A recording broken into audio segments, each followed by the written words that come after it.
What's up, everybody? Welcome back to another special episode of the JTW Sports Show. We're back, baby. We are finally back. As you might know, the three of us do play college football, and we just got done with our fall camp, and we're ready for the season. And it's been jam packed. We've been busy. We sent out a couple things on some social medias to let you guys know where we've been and what we've been doing. But we're back, and it's for us. It's one of the most special and fun times of the year. College football is back.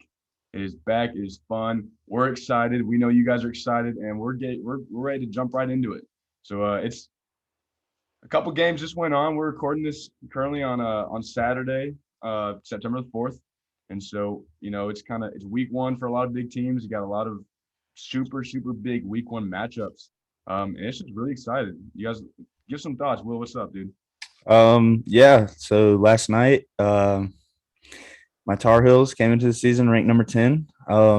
And quite frankly, we shit the bed. We played really bad. Sam Howell had 3 picks. Yes, Will. yes. Context does come into account, but he had three. He did have 3 picks. I I I don't think we should have been ranked that high to begin with. We should have been probably the 15 range. Especially since we lost literally everything from last year. But you didn't lose your star quarterback, Yeah, your Heisman yeah. hopeful, and that's why you guys were top 10. But again, and Will and I were talking about it last night. We were watching the game together, and somehow he had 3 picks, but to be honest with you, his first one The guy took it from the receiver. from the The receiver wasn't second one was a tip, and then the third one, it was He was 30 trying to throw it away. 30 seconds left. He was trying to make a play. I mean, it's one of those things. Yes, he had 3 picks. They going. I did not want to play Virginia Tech week one at Virginia Tech. Everybody, like, no matter if Virginia Tech's really bad that year or really good, it's a hard place to play. It always has been. So, that was pretty pretty disappointing that we lost that one. The other day, Ohio State beat Minnesota. That was another one of the big name teams that won. Today we have a number of big games. The first that I see here is at 12 o'clock, Penn State and Wisconsin. Week one matchup. I don't understand why they would put a Penn State Wisconsin matchup week one. I feel like that's more of a late season game. But that should be pretty interesting to see. Hopefully Penn State can come back this year and be good. I mean, they were pretty bad last year. They've been pretty bad the past couple years. Yeah, because last year they started out 5 and finished 4-5, and that's ever why. since arguably one of the best players in their franchise history, Trace McSorley. Uh, no, obviously Saquon was that guy, but yeah, hopefully they come back. They were a fun team to watch. It was super cool watching the home games, the whiteouts for Penn State. That was always a super cool thing, Yeah. and that's something that can finally come back. Fans are back. Fans are back. Fans are back. COVID, obviously, it's not over. There's all these new, variants coming out, and yeah, we gotta be careful, be safe, and especially, like for football, there's all this contact tracing and everything, and people getting vaccines, but fans are back, and that's the biggest thing. I'm excited. We saw last night during the UNC Virginia Tech. It's Fans matter. a whole new thing of energy, and Who wouldn't have thought COVID existed yesterday at Virginia Tech? yeah, honestly, who knows? There might be another little breakout from it, but it's still exciting. Another big game that's coming up is tonight's game. I think probably the biggest game of week one. I think it's quite easily. You got my Georgia Bulldogs versus the Clemson Tigers. It's a We're gonna dominate. number 3 ranked Clemson, number 5 ranked Georgia. Super cool matchup. I mean, again, Two teams that are always talked about in the college football playoffs every year. Two teams that have not easy, but potential to make the college football playoffs. Yeah. The top, again, it's the top 4 teams, and if both of these teams can still have one loss and be able to make it in the playoffs. So this is gonna be a fun game to watch. You got a young starter in DJ Uiagalelei. I don't know if I'm pronouncing that not wrong or right, but we call him ukulele over here. But he's a dude. I don't know if he's obviously he's not Trevor yet, but let's hope that he can be a really good starter week one. I want to watch a good game. Yeah, JT Daniels. These are 2 of the top ranked quarterbacks in the nation right now, and it's gonna be a dogfight. I'm assuming it's going to be defense is going to win this game. Whoever wins is going to have a better defense, obviously. But I'm excited to watch it. Primetime game. You got 7:30, 7 o'clock, one of the two. The 7:30 kickoff. 7:30 kickoff. So that'll be fun. TJ, I know you're a big Georgia fan, man. Give me some of your thoughts on that. I think as an offense, we really grew last year once we got rid of my boy Stetson Bennett and brought in JT Daniels. I was a huge Bennett advocate, but I realized, if you're 5'9", can't see over the center, it's going to be pretty hard to be a Division I quarterback. So I think with JT Daniels, this offense goes in a different direction. I think we don't lose some of the games that we did lose last year. I think we beat Florida. I think, we have better chances against these bigger teams with JT Daniels as our leader. I think the offensive line's grown a lot from everything I've seen. They're kind of young, but at the same time, they're very big. And I think that if they get good movement on that Clemson defensive line, it's going to be a no-brainer. I mean, we all know this is probably going to be Clemson's hardest game all year. I mean, Yeah. they play in the ACC. I mean, especially after North Carolina's embarrassment last night. But, Yeah. I said, hey, whoa, watch it.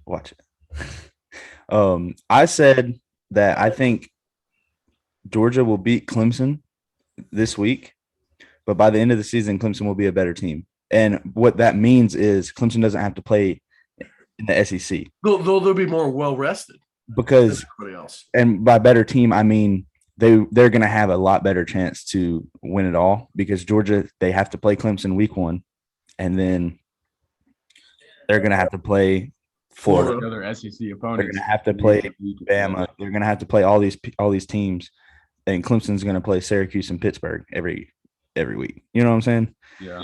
Clemson's hardest game, other than this, is going to be the ACC championship, which everybody said it was going to be against Carolina, but Virginia Tech might be the best team in the nation. So.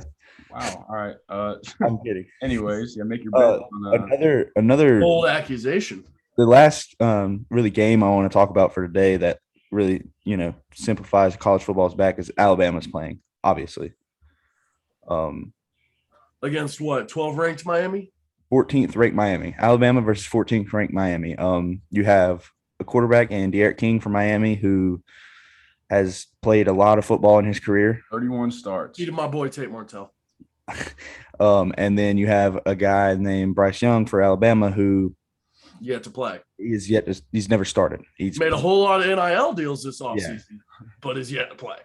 So it's going to be interesting to see. I'm predicting Alabama to blow them out, even with an inexperienced quarterback. I've never been a believer in Miami. I saw a stat this morning on Twitter by the ESPN stats page that always posts stuff. And Miami has 9 wins all time against the AP number 1 team. But they haven't had one since 2000. So that really shows that they're not, really relevant anymore. So TJ did just mention about Bryce Young and his NIL deals, and that kind of it leads me to want to talk about us personally as a podcast. And we are very fortunate. We put all these social media things out, but we have have a sponsorship with Elevate Nutrition in Mars Hill, North Carolina. If you live in the area, we have a lot of flyers going out, and we have a cool little deal with them. So please, if you guys want to go get a nice little post-workout shake or an energy tea or something, use our code JTW, and you'll get in half off on all your shakes and $1 off all your energy teas. Super cool deal. Let us know. Tell them you're using code JTW as soon as you walk in and enjoy that. But yeah, thank you to them. You guys are awesome. It's a great deal. We're excited to be a part of that. Yeah, let's get back into more college ball. And another big game is Notre Dame, Florida State. If you'd have said last year, I wouldn't say this is a big game. I think that Notre Dame is going to absolutely – I'm talking about last year, absolutely just destroy them. I don't know this year. I think this is it's the Bobby Bowden game. It's down there in Florida State. I think Florida State's going to end up Notre Dame starting a new quarterback. Exactly. Obviously, he has experience. He's a Jack. It's Cohen, right? Yeah, I think that's how you pronounce it. He's from Wisconsin. He's played in some meaningful games, but everybody that I've seen in the last couple of days has picked Florida State to upset Notre Dame. I think Florida State's going to do it. I wouldn't be surprised. I'm still gonna say Notre Dame. I Yeah. trust Notre Dame. I hate Notre Dame. I don't like them. I wish they would just join the conference already. But like, it's I can't really go against them right now. They always are, even though they're always ahead in the rankings, they're somehow underdogs to the fans. So they get into the playoff, and then everyone's like, "Why'd they they shouldn't pick be them?" here. But honestly, they always win enough games and they have the record to be in. So I think they're going to start off strong. I think they're going to beat Florida State in a very, very close game. A lot of people are going to be surprised. But yeah, I got Notre Dame going. You guys got Florida State? I think when fans back is going to affect it. I'm gonna go Florida State with the upset.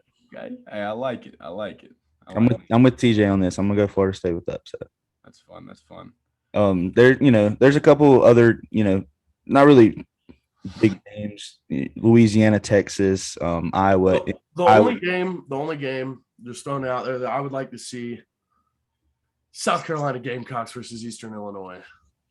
Mainly for the pure fact of they're starting a GA as their quarterback today. Yeah, that's well, yes, he's a GA, but he did play. He played for North Dakota State. He was their backup, and then when Trey Lance left in the spring, he played.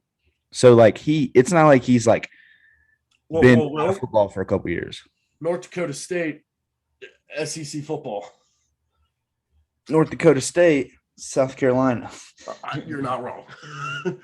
Yeah, but hey, college football's back. We're excited. College football excited. NFL's coming in soon. We're gonna have a lot of NFL talks, NFL podcasts, just cool little videos. We have one that we're ready to drop pretty soon. But yeah, we're gonna be back. We don't know our schedule quite yet because our season is changing a lot. We have different games, different times, and so we'll figure stuff out once we get a steady schedule. We're hoping by next week we'll be dropping every Monday around 4 p.m. hopefully. Yeah. So be on the lookout for us for that for us. It should be fun. We're excited again. I've said it so many times. I'm just really, really pumped to be back. I know you guys are excited, but yeah, hey, hit this like button. Wow, hit this like button. Hit the subscribe button and turn on our post notifications. And thanks for watching. Thanks. See y'all guys. See y'all.